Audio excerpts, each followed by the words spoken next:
Достар, мінекей жеміс жидектерден, оның ішінде мінекей ежі малина және қызыл қара смородинадан ассорти компот басып алуға кеңес беремін.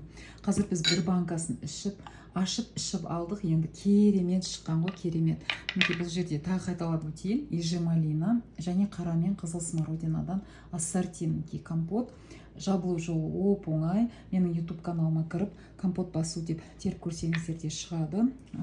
Қараңыздаршы, түсін көрсетейін. Мінекей осындай. Ал аппақ ыдысқа тағы да бір көрсетейін.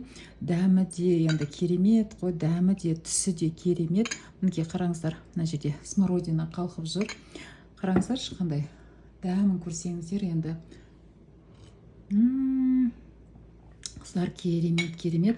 Басылу жолы оп-оңай.